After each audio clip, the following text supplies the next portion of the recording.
स्थापकाय च धर्मस्य सर्वधर्मस्वरूपिणे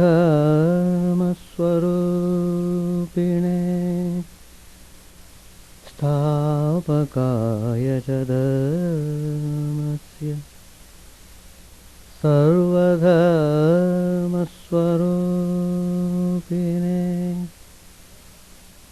अवतारवरिष्ठाय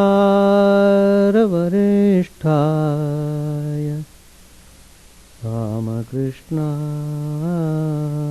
ते नमः। असतो मा सद्गमय तमसो मा ज्योतिर्गमय मृत्योर्मामृतङ्गमय।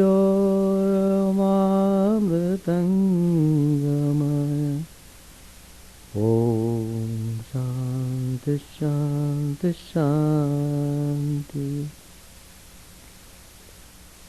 Let us offer our salutations to Sri Ramakrishna, the embodiment of all religions, the Supreme God incarnate. Let us pray to Him to lead us from the unreal to the real, to lead us from the darkness of ignorance to the light of knowledge, to lead us from death to immortality. Today's topic I have chosen: breaking the bonds of suffering eternally. Suffering. Everyone has to pass through suffering in one way or other. Everybody suffers. Not only people who are living in the world, but also those who are living spiritual life. That means there is a great philosophy behind suffering.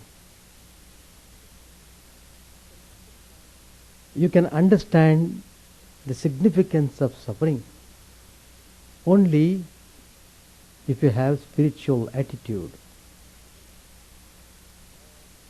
That makes lot of difference.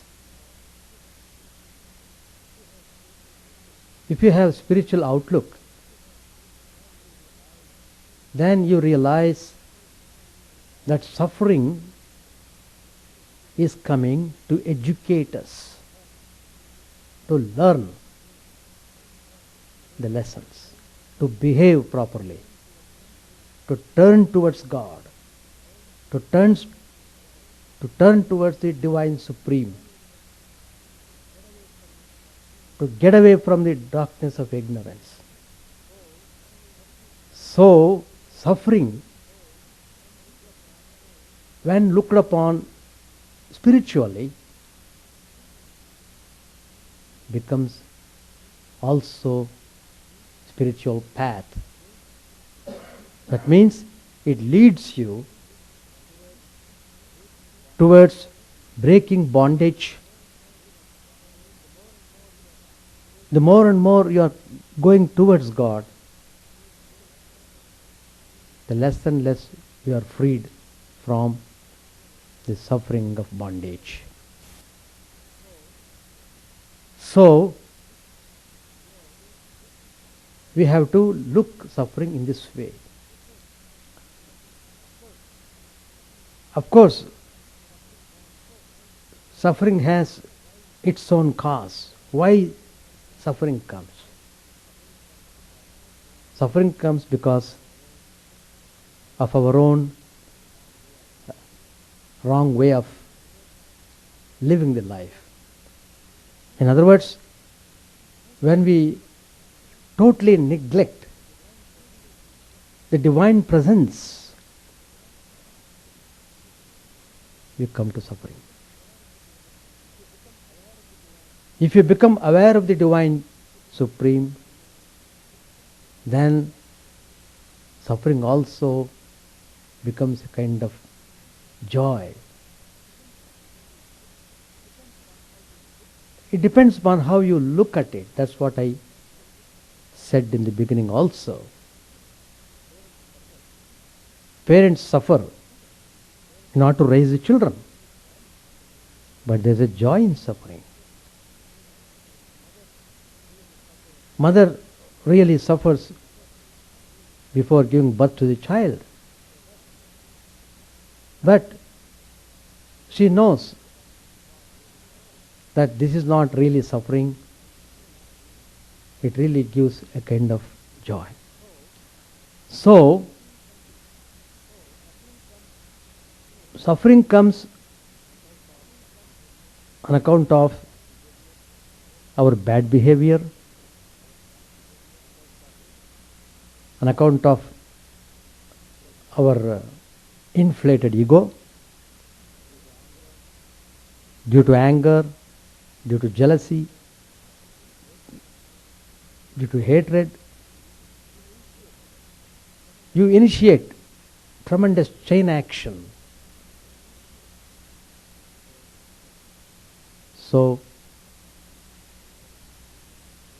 you have to reap the result of what you have done.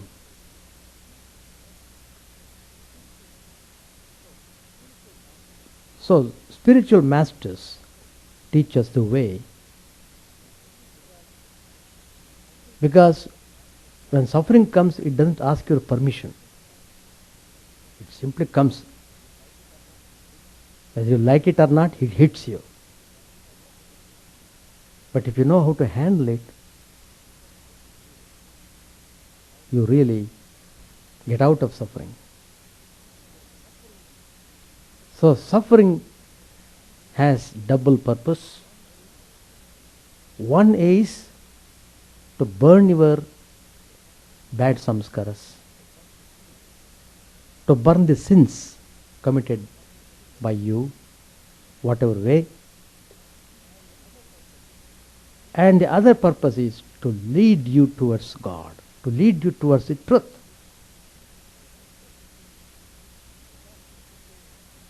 You can't simply say, I don't have any belief in God, etc.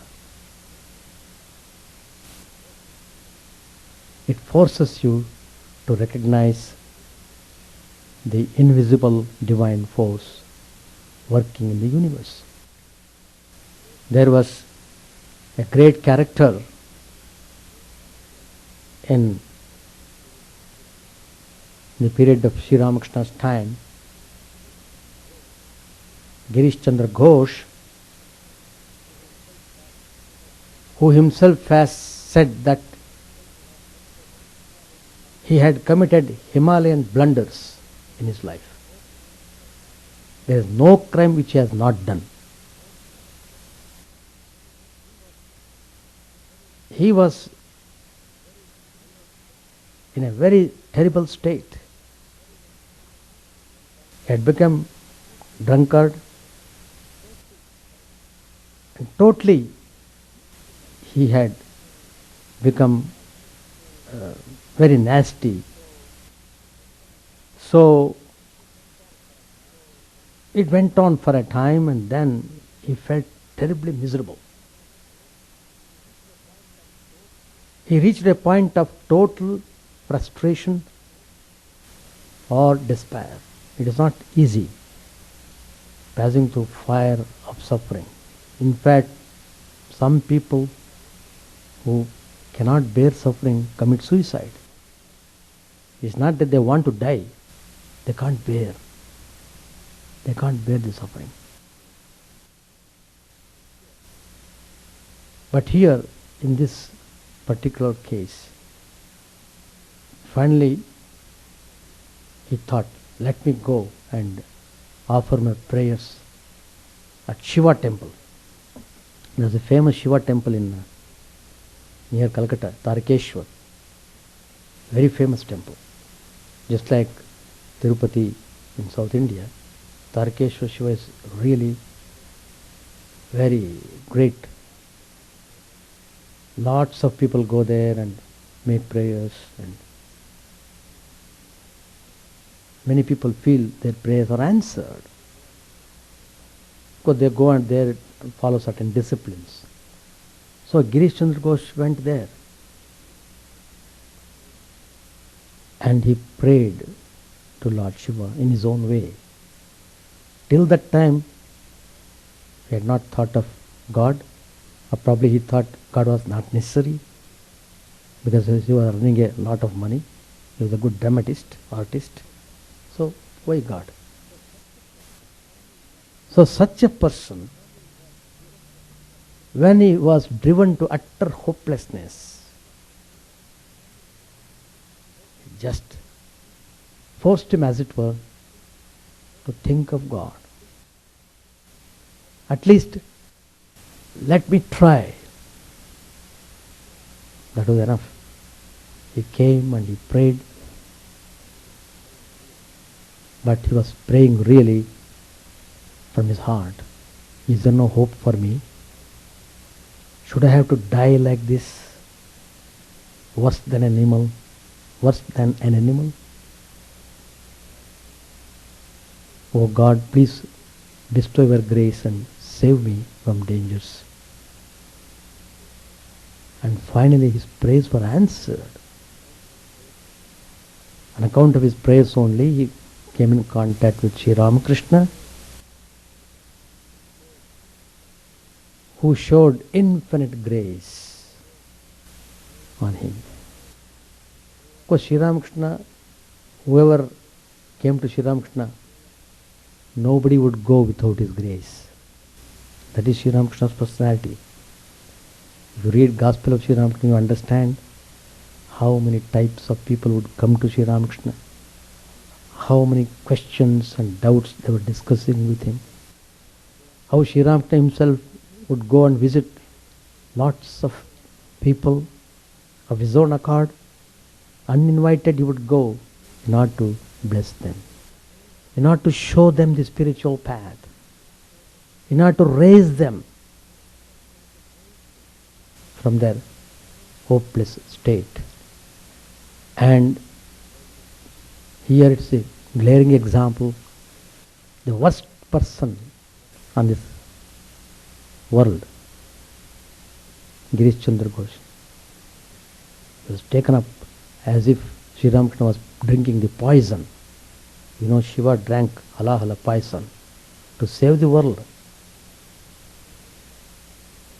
In the same way, Sri Ramakrishna took the poison of misdeeds done by Girish Chandra Ghosh.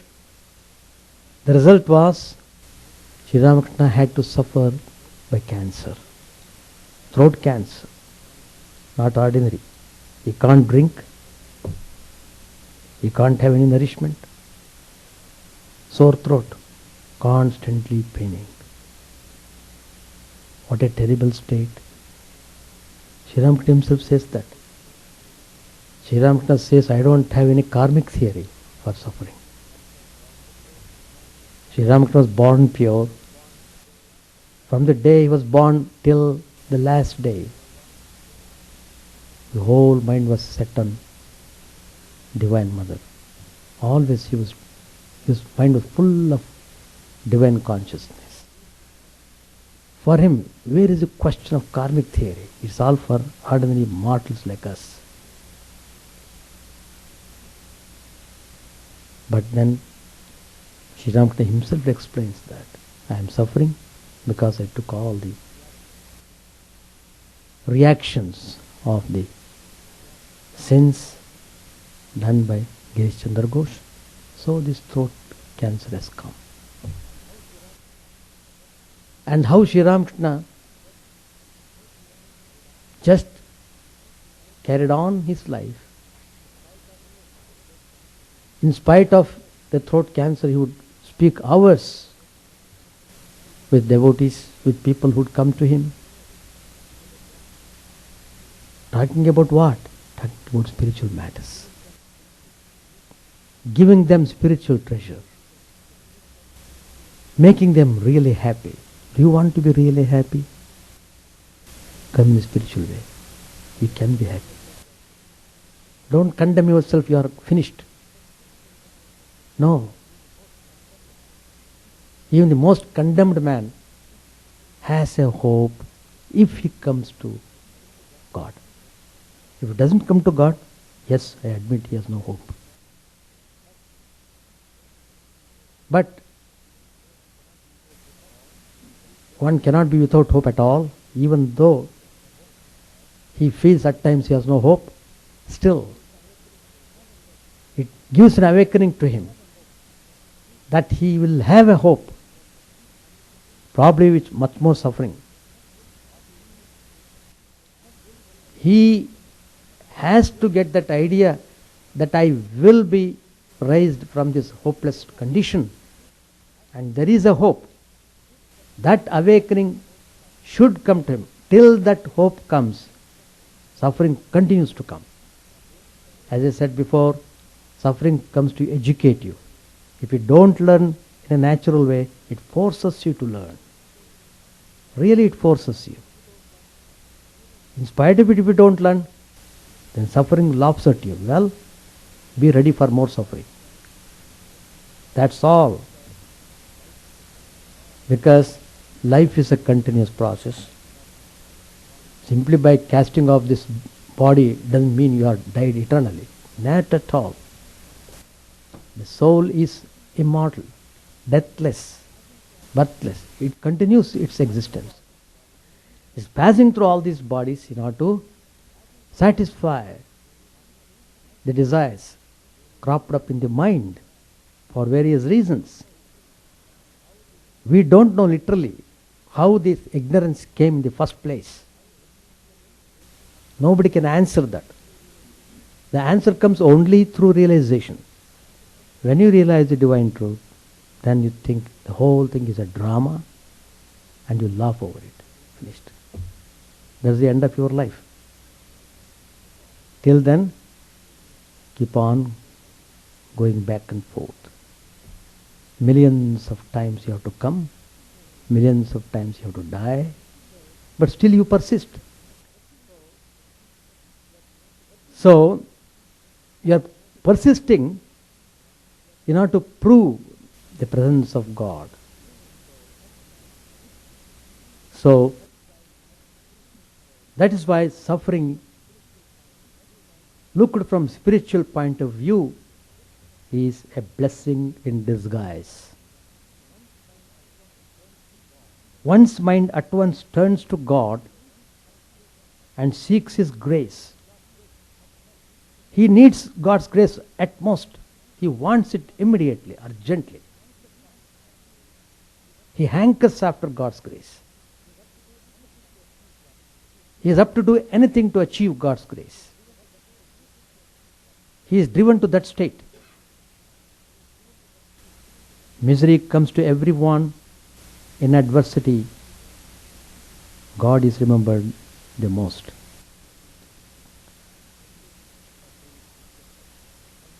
Suffering teaches us endurance and perseverance. It teaches us humility. It teaches us resignation to the will of God. In suffering, one develops many divine virtues. We remember God the most in solemn moments of sorrow, misery and suffering. We envision the reality of death and truth of God more closely and intimately near the burning pyres.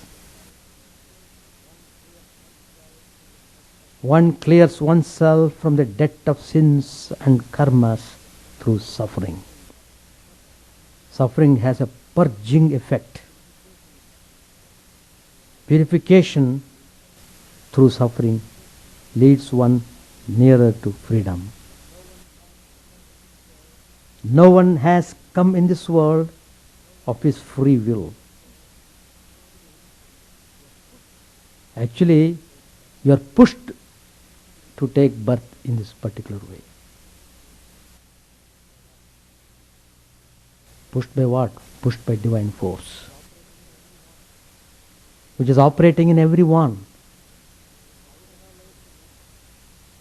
Sooner or later, the sway of a supreme will as indweller, ordainer and controller of the whole universe.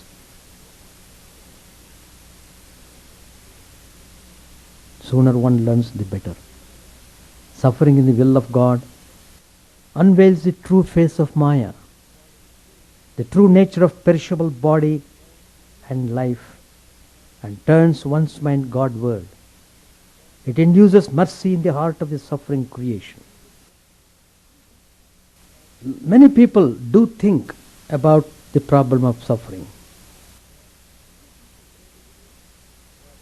but it was the great Buddha who gave suffering a metaphysical status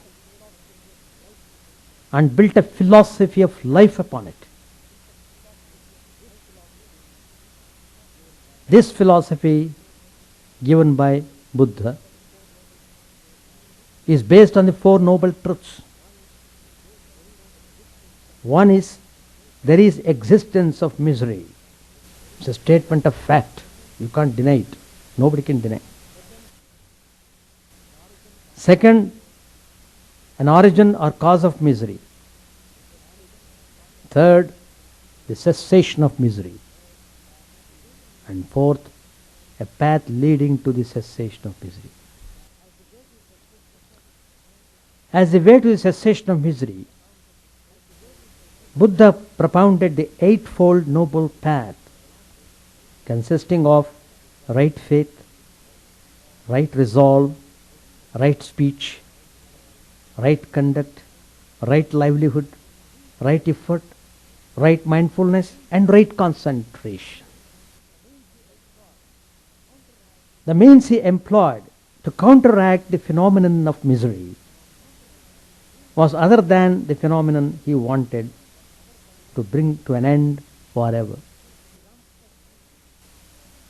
Sri Ramakrishna's teachings contain the analogy of using a second thorn to remove the first thorn which he has pricked one's flesh, and then throwing away both.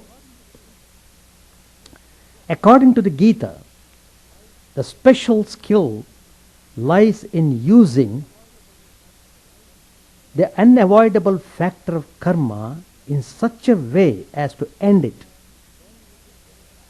Karma done with despair keeps the embodied soul revolving in samsara, the cycle of birth and death. But when it is done without attachment, becomes an instrument of liberation and its own cancellation. This is the basic principle of Karma Yoga.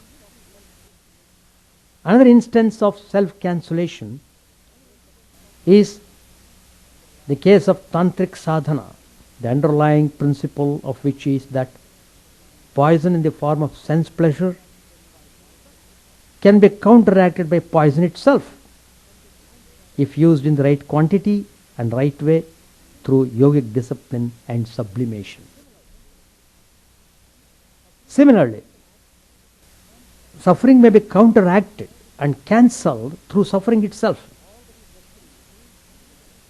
All that is necessary is, as I said earlier, to change one's attitude towards suffering and its application in one's life. You have to become wise. You have to. You have to open the gate of wisdom in order to get out of suffering. Through this skill, one can attain fulfillment of not only Trivarga, namely Dharma, Artha, Kama, the three mundane ends of morality, wealth, and pleasure, but even the Samam Bonam, namely Paramartha Purusha or Moksha, the highest good or liberation. Suffering can be metaphysically universalized and intensified to the highest degree to negate itself in all the three orders of time, past, present, and future.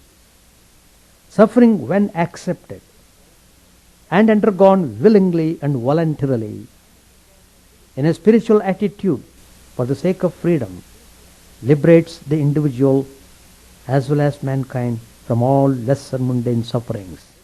Surely, the discipline can lead to the transcendence of suffering, breaking the bonds of suffering eternally, and culminating in the experience of supreme peace. That's all what we are aspiring for. Peace. Through peace only you can enjoy the maximum happiness. In realizing God, you attain that supreme peace, so you will be perpetually happy, peaceful and blissful. Not only that, you become extremely sympathetic towards the whole humanity. And you love to serve the humanity. You love to share that joy to humanity. You love to suffer for the sake of humanity. There is nothing but love. That is why you enjoy supreme peace and bliss. Swami Vivekananda's life, if you take, how much he suffered.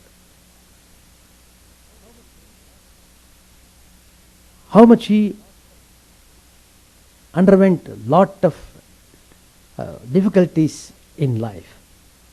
From the beginning to the end. Tremendous activity. But he showed us the way how through suffering really one can reach the abode of grace. But why did Swami suffer? Out of his infinite love for humanity. Why should he have to come 3,000 miles away from India to America? In order to teach Vedanta to the people who are suffering from worldliness. Worldliness itself is a suffering, you must know that. I don't know how far you will understand it. The more you are worldly, the more you are getting away from God, the more you are in for suffering. So, Swamiji came to give the message of Vedanta, to raise everybody to the spiritual level. So he gave tremendous inspiration to the people at the Parliament of Religions. No one is a sinner. Why do you condemn yourself hopeless? You are not hopeless. You are pure and perfect. Because you have forgotten that nature, you are suffering. So that is the cause. For whatever reason, you have forgotten your true nature. On account of his total identification with the mind and its propensities, you are just dancing according to mind. Literally you are dancing. In a way, you have become a slave of the mind. You have become slave of the senses. So, how can you escape from suffering?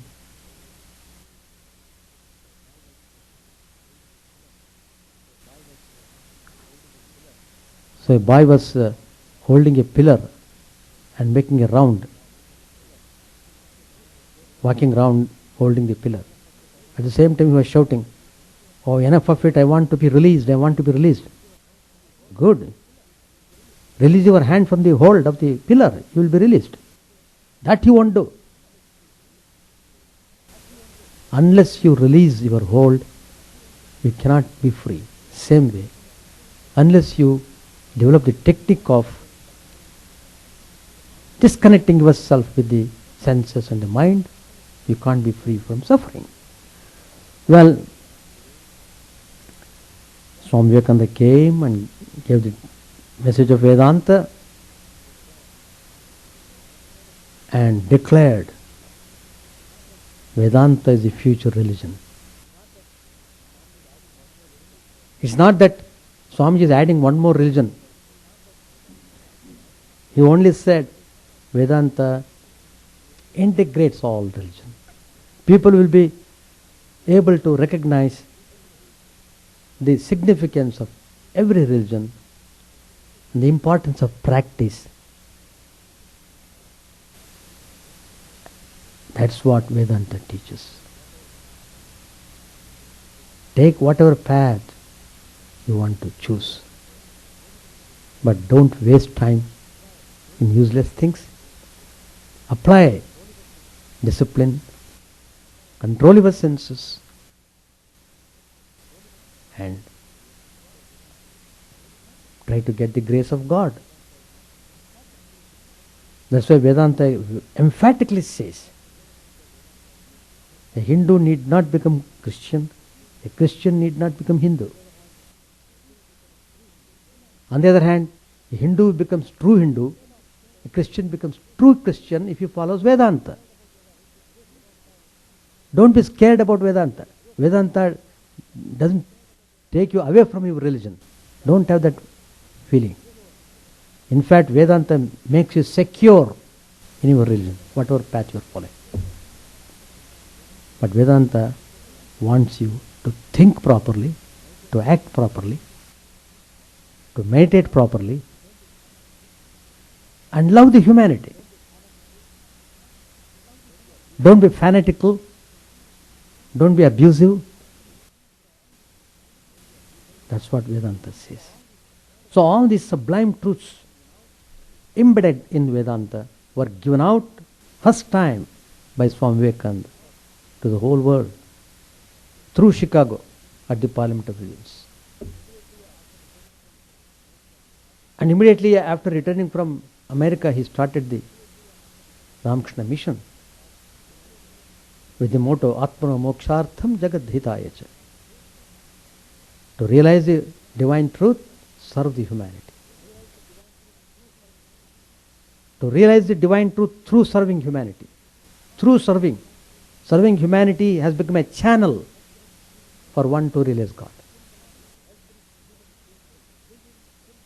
Every human being is a living symbol of God. Why do you forget that? We are worshipping image of God. Very good. Why don't you worship the living God? That concept Sri Ramakrishna has given through Vivekananda, and Vivekananda in his famous lecture on Karma Yoga has very definitely said what type of karma you should do to become really selfless. When you become selfless, then only you will understand the glory of grace. Then only you will understand the real meaning of love. Unless you become selfless, you will not understand. So, suffering also leads us to go beyond suffering. That's the concept which I was telling you right now. The philosophy of this sadhana may be expounded in the context of Vedanta and its principal presuppositions. In Advaita Vedanta, the highest goal of life is the experience of oneness of the individual Atman with the Atman of the whole universe.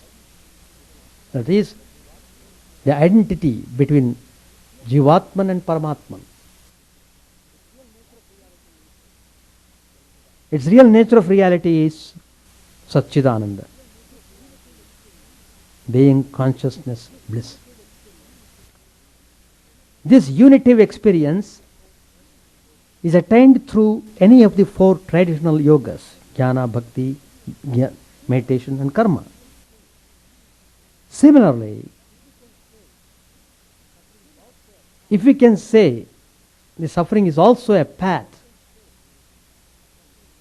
the goal of suffering is also realization of the Atman Brahman unity. It also takes you towards the spiritual goal. suffering also takes you towards the spiritual goal. That's a very fine concept. If you look upon suffering in this way, then you are not afraid, you are not frightened by suffering. On the other hand, you become more disciplined, you become more sympathetic, and you understand the suffering of others. That's it.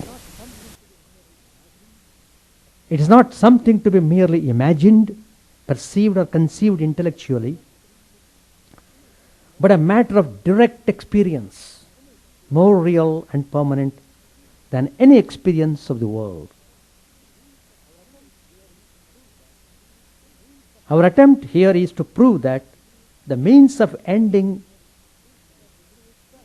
misery is misery itself, and that through the path of suffering also the highest goal of liberation can be attained.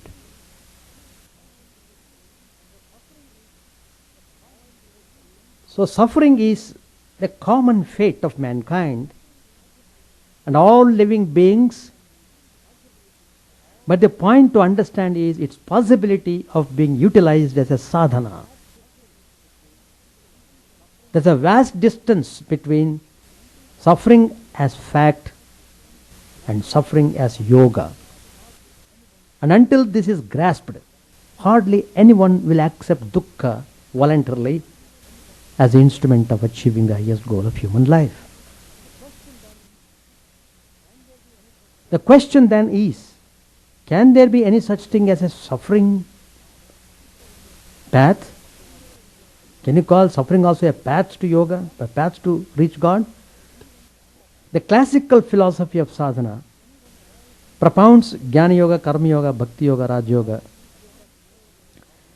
Any one or all of these yogas may or may not be practiced, but spiritual sublimation of suffering itself can be made a major means of union with reality. Suffering is universally regarded by mankind as a negative factor of life. The Aristotelian axiom is that all men desire happiness, since unhappiness is its opposite. It has a negative quality. The world over, pleasure is treated as a plus quantity for which men have a natural bent, and pain is a minus quantity which human nature avoids. Thomas Hobbes defined pleasure as the toward movement of the body and pain as the fromward movement of the body in relation to an object. Different scholars have interpreted this in a different way.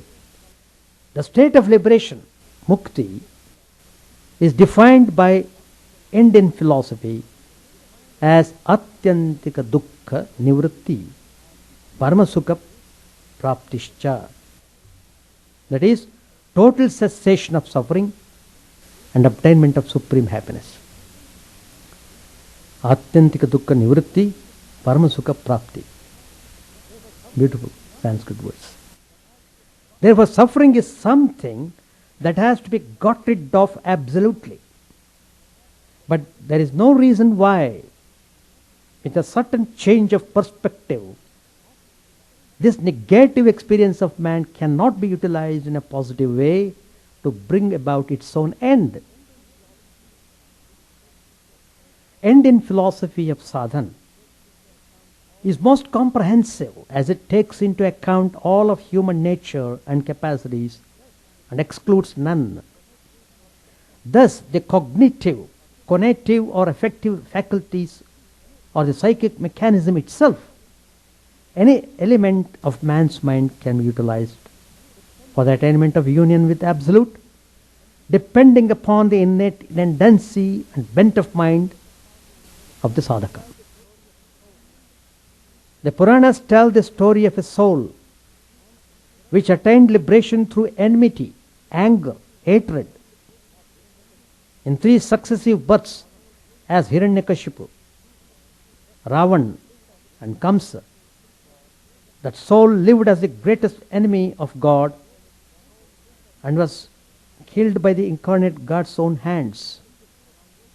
Though the emphasis in this Puran story is on the power of grace of God in liberating that jiva, yet it may be interpreted as its choice between the longer path of love, friendship, devotion and the shorter path of hate. Similarly, when Jarasandha was killed by Sri Krishna, he was also liberated. In both cases, their wholehearted, unbroken hatred of God meant uninterrupted contemplation of and communion with the object of hate. What was needed was total concentration on this object of anger, hatred, jealousy or revenge to the exclusion of all else from consciousness. Yoga or union arises from 100% ekagrata of one point or one-pointed concentration on an object to the point where difference of subject and object disappears. Psychologically speaking, it's immaterial whether concentration is inspired by negative feelings and thoughts or by positive ones. Why should only gentler and softer emotions be utilized by man and not the harsher emotions? Why not? If a man has the latter swabhava, that is harsher emotions, what is he to do? When Lord Krishna asked the serpent Kaliya why he gave only venom to others, visha, poison to others, the serpent's answer was significant. It says, "O Lord, you did not put elixir into my constitution, but only poison. And I am only using the nature you have given me." It is true. Changing one's nature through evolution, involving rebirth and formation of a new samskaras, is too long a process. Is not a speedier process possible? Of course it is. One way is that of instantaneous conversion and the giving up of wrong habits and the traumatic experiences or the influence of a striking personality or event. But this is a rare occurrence which is actually caused by the fructification of previous karmas and latent samskaras and is not really instantaneous. The point to be made is the utilization of hatred etc. as a sadhan by turning them towards their object, God. It is the negative, destructive and divisive character of these emotions that is bad or vicious. Freed from this nature, these emotions could play a constructive role. Lord Krishna himself tells in the Gita, a Duratma becomes Mahatma by repeating God's name. So, Duratma need not be frustrated if he takes to the divine name. If he starts initially have little faith and repeat God's name, definitely all his bad tendencies will be taken out and he will become Mahatma.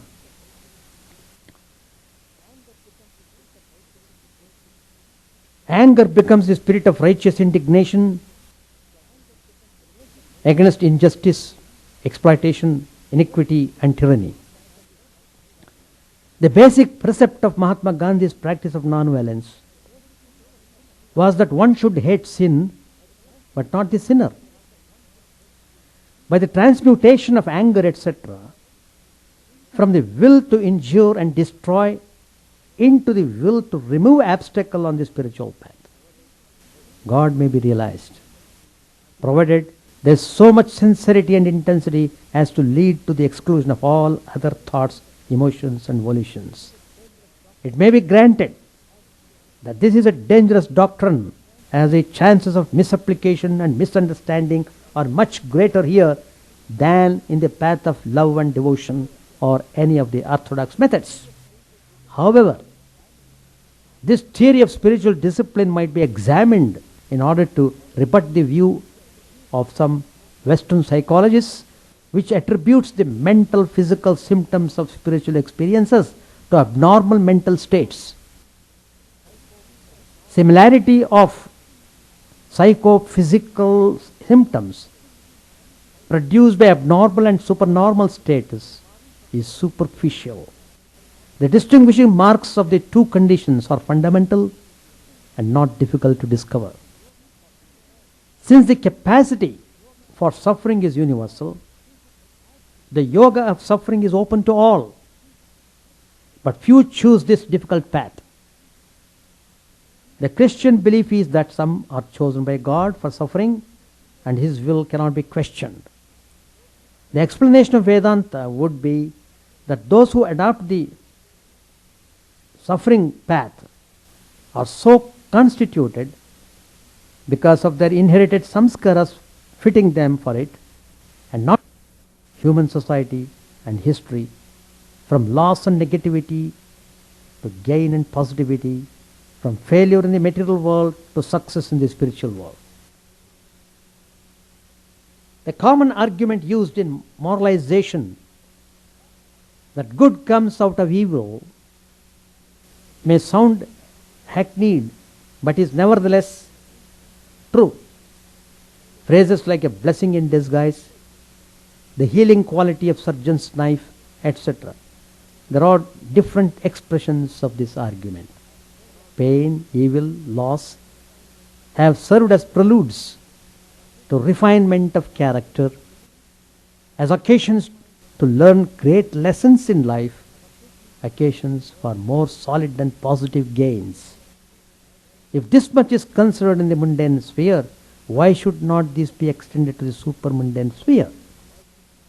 A similar process at spiritual level may transmute suffering from minus to plus quantity, and this unavoidable feature of life in samsara, which everyone bears or undergoes under compulsion, can become a sadhana by the change of its meaning and nature. Putting it in the philosophical terminology of Vedanta, one can examine the role of suffering in both pravritti marga, path of enjoyment, and nivritti marga, path of renunciation. In the first path of enjoyment, one's interest gravitates towards the world and the pursuit of the trivarga, wealth, morality, pleasure.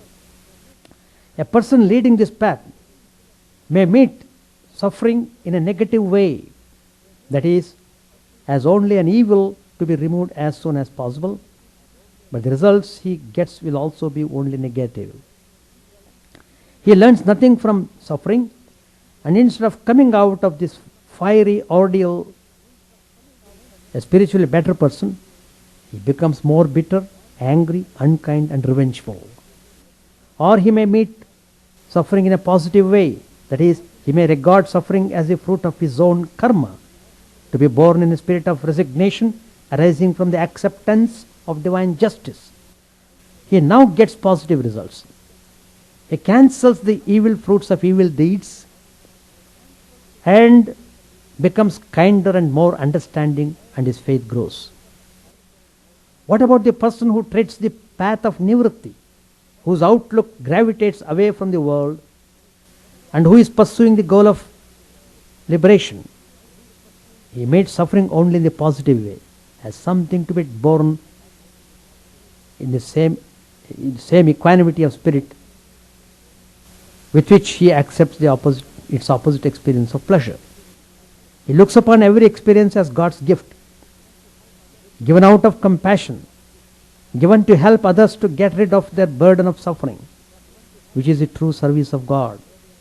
And for him, the result is a positive realization of his chosen deity, or the non-dual experience of Brahman, the absolute, underlying or permeating this universe of appearances, is a path of suffering for the realization of, not to avoid the experience of suffering, but to accept it calmly.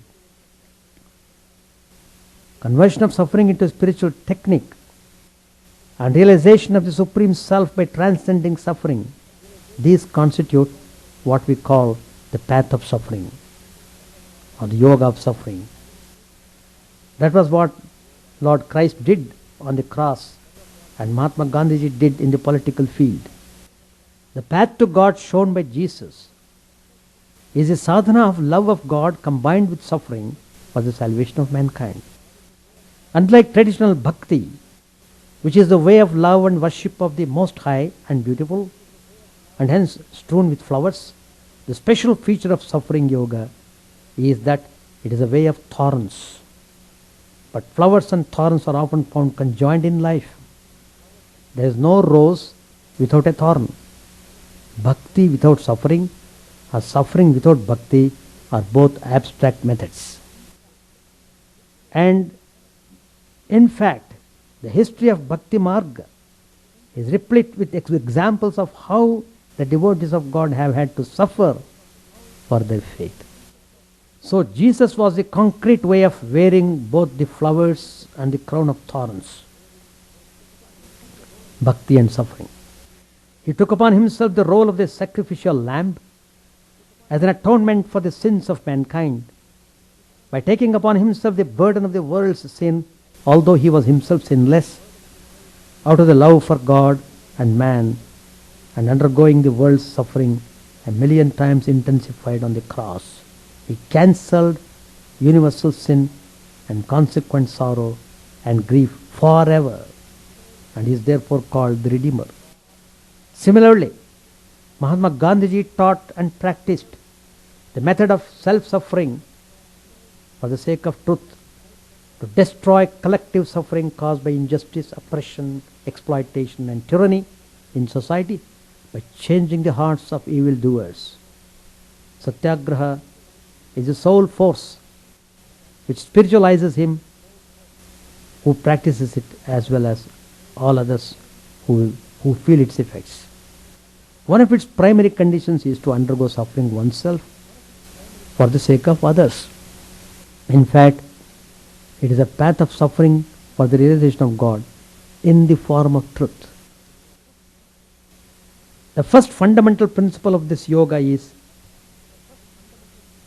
the attitude or spirit of welcoming suffering as the only or primary condition of spiritual growth or evolution through learning and experience.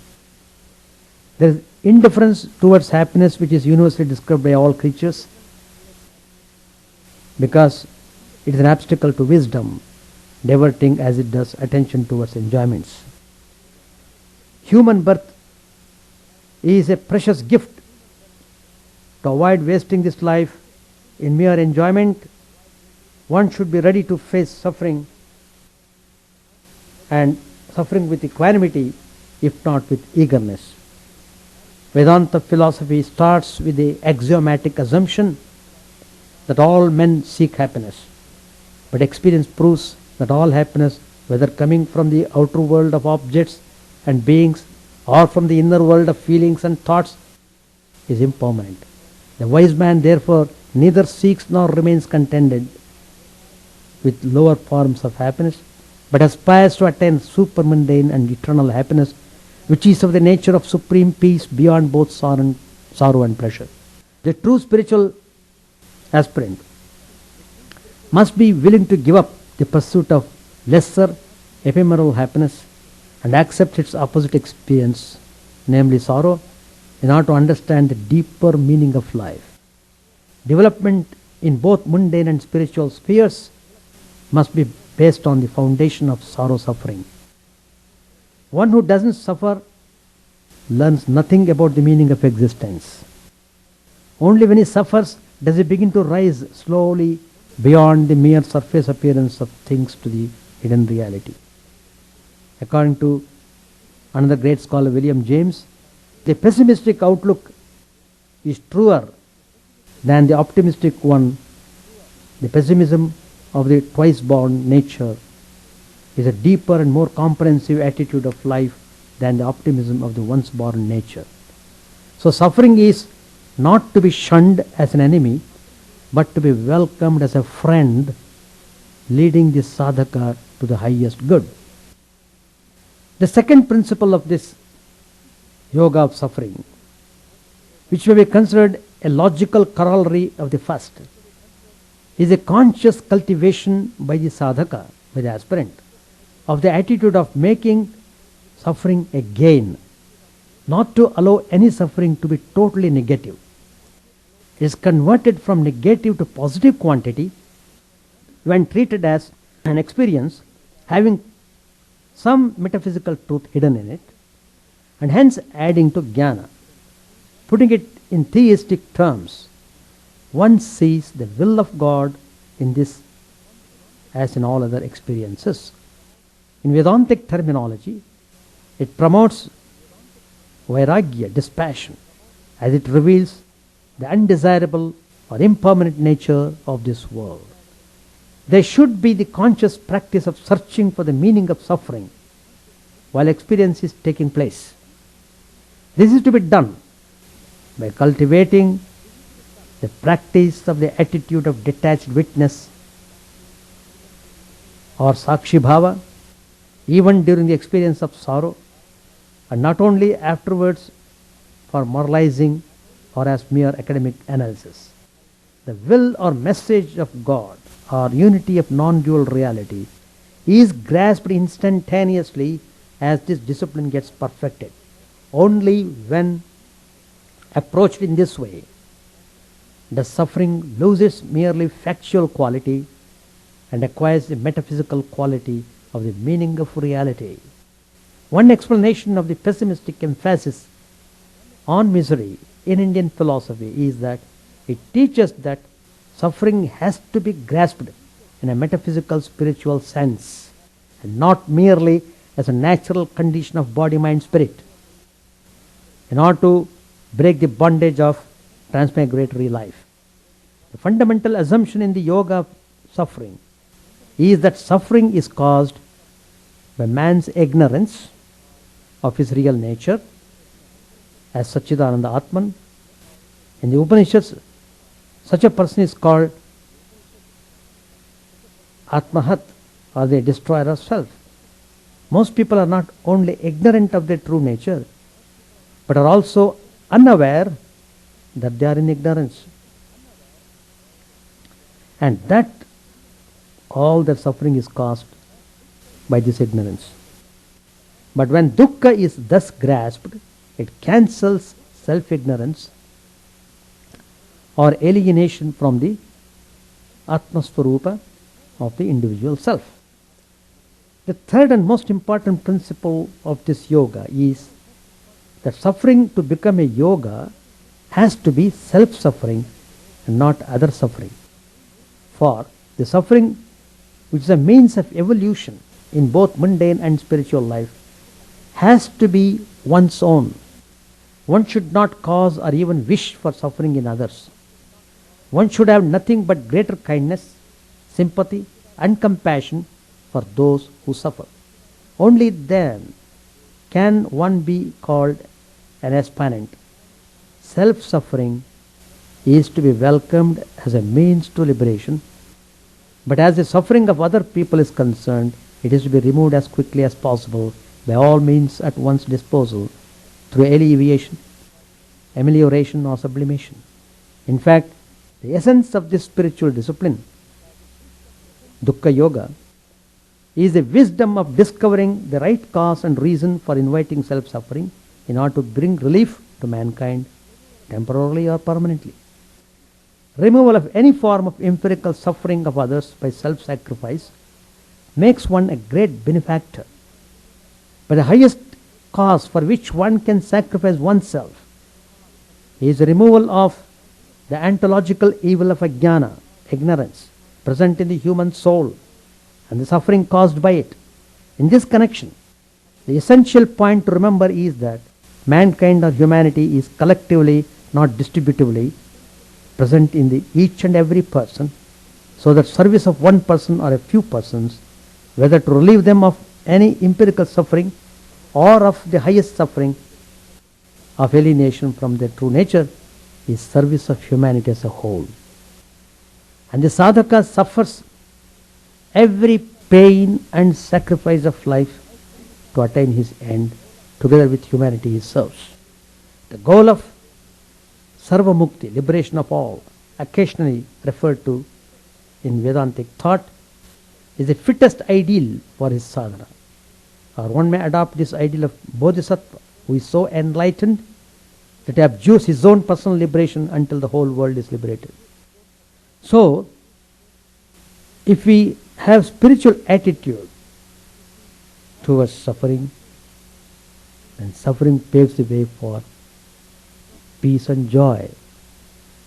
Without spiritual attitude, suffering remains as suffering, and it remains with you forever as long as you, so long you have not learned, suffering stays with you. If you want to part with suffering, you must learn through suffering. That's why suffering is compared to fire. Fire of suffering. So one gets purified in that process.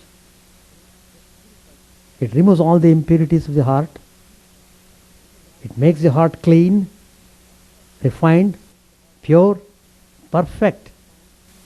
Then you reach the highest goal of peace and joy. And then suffering is no suffering at all. For others it may look like suffering, but a spiritual enlightened person looks in a different way. Suffering is also a part of game. Finished. And he means what he says. All the saints and sages have suffered.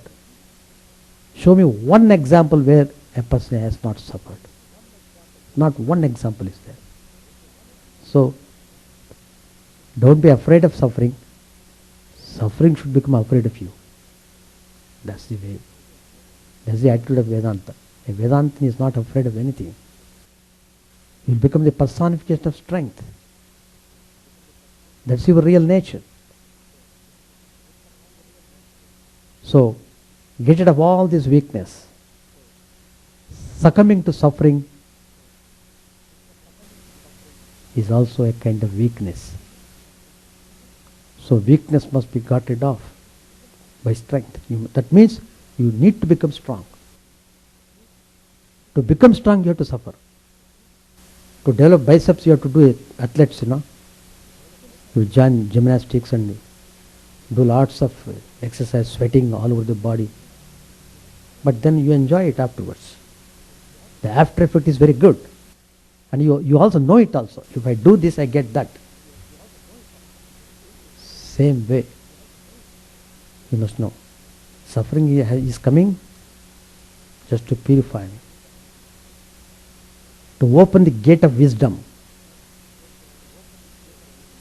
You can't simply close the eyes and say, oh, I am in the dark. Open your eyes. You will see the light. So Vedanta gives the light of knowledge. It opens the gate of wisdom. It educates you how to manipulate suffering. And then you become victorious in your life.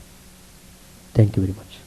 Om Sahana Bhavatu Sahanau Bhunaktu Sahaviryam Karavavagai Tejasvinavadhitamastu ma vidvishavahai.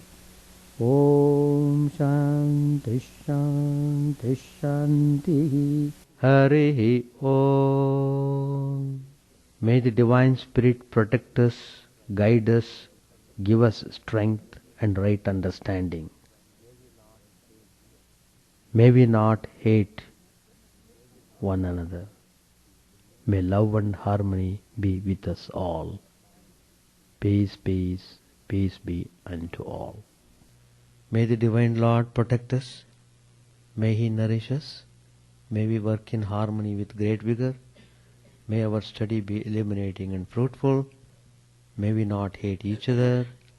peace, peace, peace be unto all.